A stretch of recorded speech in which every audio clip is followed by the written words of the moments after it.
Puji Tuhan, haleluya. Selamat malam, salam sejahtera bagi kita semua keluarga GPDI El Shaddai Magelang. Sebelum kita masuk di dalam peristirahatan kita, terlebih dahulu kita kembali lagi diisi oleh renungan kebenaran firman Tuhan. Judul renungan firman Tuhan pada saat malam hari ini ialah Datanglah Padanya, yang terdapat di dalam Injil Matius 11 ayatnya yang ke-28 sampai dengan ayatnya yang ke-30.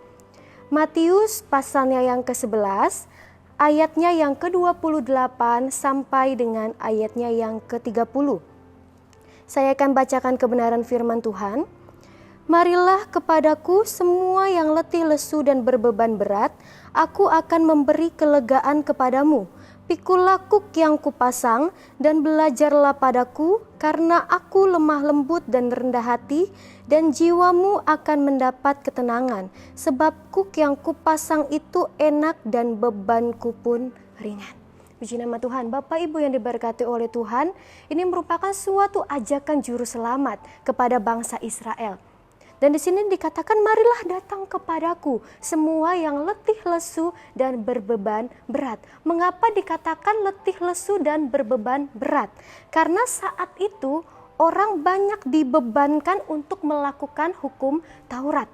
Mereka juga ditambahkan oleh aturan-aturan yang memberatkan mereka dari ahli Taurat dan orang-orang Farisi, sehingga mereka merasa sangat-sangat tertekan. Secara manusia, mustahil bagi seseorang dapat mengerjakan hukum Taurat dengan sempurna. Namun di dalam Yesus, melalui karya salibnya, kita yang percaya kepadanya menjadi sempurna karena dialah penggenapan dari hukum Taurat tersebut. Dan di sini kita melihat ada janji yang Yesus berikan. Dikatakan Yesus akan memberikan kelegaan. Yesus tidak ingin bangsa Israel, Yesus tidak ingin mereka hidup di dalam tekanan terus-menerus. Itulah sebabnya Yesus ingin mengajak umatnya untuk beralih dari hidup dalam hukum Taurat kepada hidup di dalam kasih karunia Allah. Karena hukum Taurat itu memberatkan setiap kehidupan mereka, tetapi kasih karunia yang melegakan setiap kehidupan mereka, yang menyelamatkan setiap kehidupan mereka.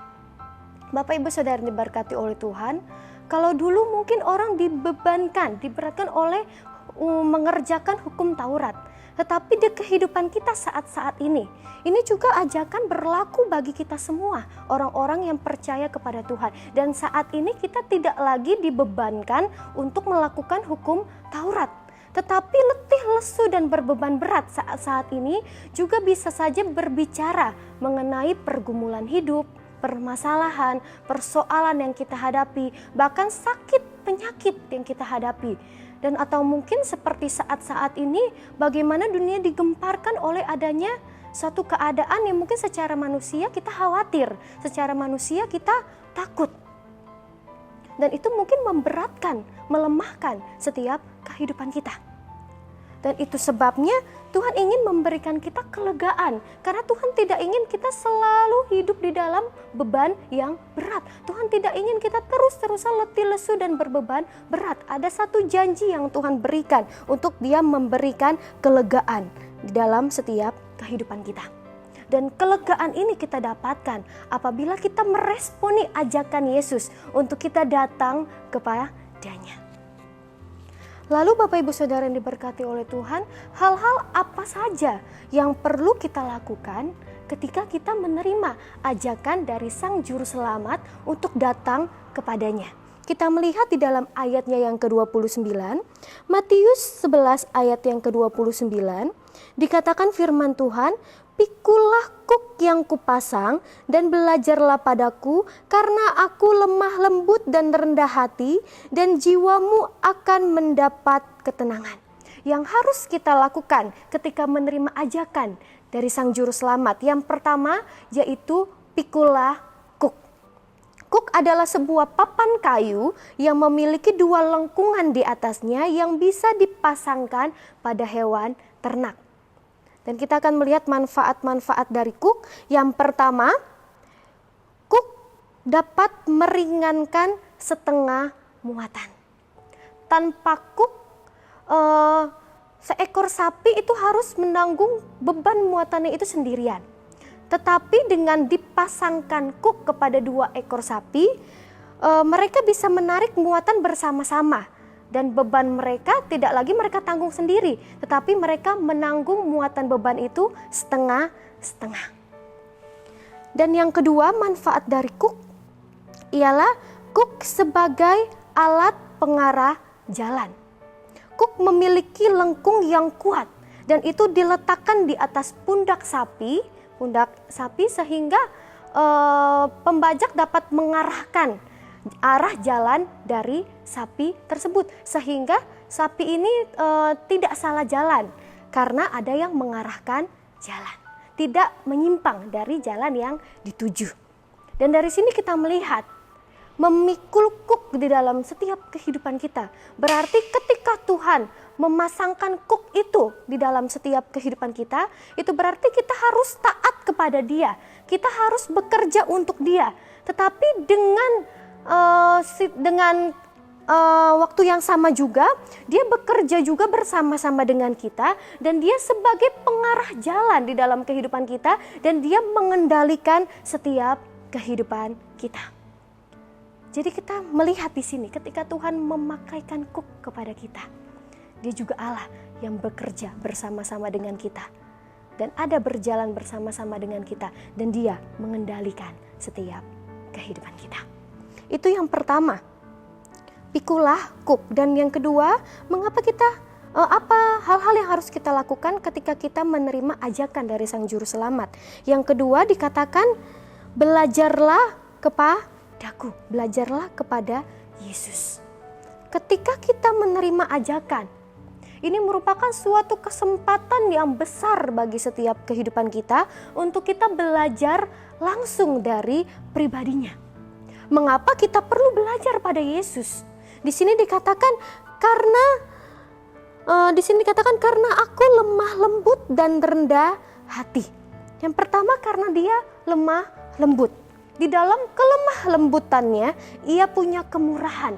Artinya Dia sabar.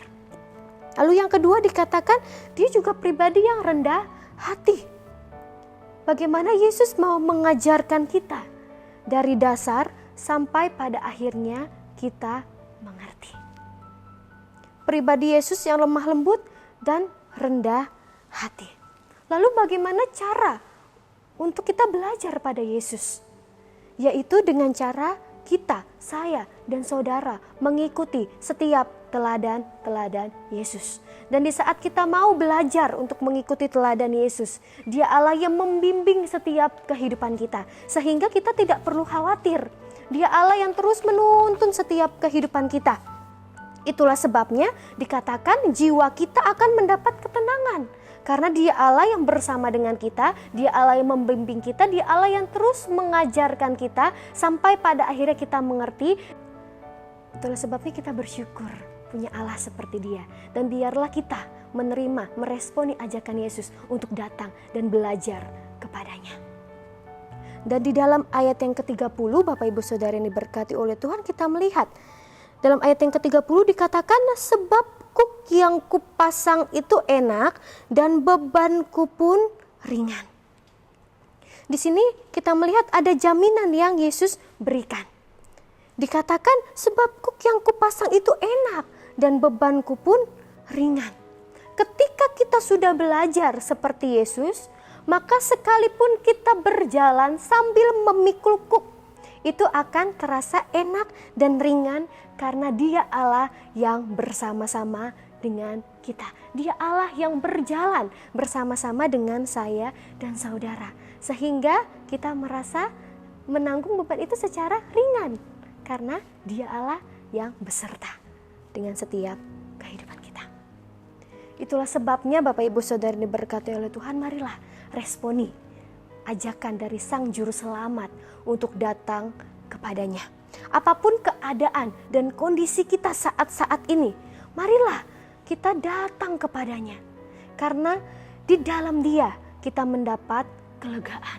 Di dalam Dia kita mendapat ketenangan. Mazmur 62 ayat yang kedua Bagaimana dikatakan ketika kita dekat dengan Allah, ada ketenangan yang kita dapatkan. Dia Allah yang bersama dengan kita. Dia Allah yang memberikan kelegaan dan jiwa kita akan tenang bersama-sama dengan Dia. Puji nama Tuhan, renungan firman Tuhan pada saat malam hari ini. Biarlah memberkati setiap kehidupan kita.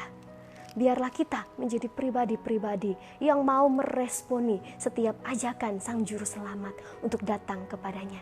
Dan ketenangan, kelegaan akan kita dapatkan ketika kita bersama-sama dengan Tuhan. Puji nama Tuhan, kita akan tutup renungan pada saat malam hari ini dengan doa. Haleluya Yesus. Terima kasih Tuhan Yesus yang baik. Kami bersyukur punya Allah seperti Engkau, Allah yang tidak pernah meninggalkan kami sendiri, tetapi Engkau Allah yang selalu berjalan bersama-sama dengan kami, menuntun setiap langkah kehidupan kami. Walaupun mungkin kami harus mengalami hal-hal yang mungkin sulit untuk kami jalani, tapi kami percaya Tuhan, ada Engkau yang menolong setiap kehidupan kami. Kami mau belajar untuk datang kepada Tuhan, meresponi setiap ajakan yang Tuhan berikan dalam kehidupan kami, sehingga ketenangan yang daripada Tuhan, kelegaan yang daripada Tuhan boleh menjadi milik bagian dalam kehidupan kami. Dan kalau sebentar kami akan beristirahat, Tuhan yang menjagai, melindungi, menyertai setiap kehidupan kami, dan kami menyerahkan semuanya ke dalam tangan Tuhan dan menerima berkat kebenaran firman Tuhan hanya di dalam nama Tuhan Yesus Kristus. Haleluya, amin.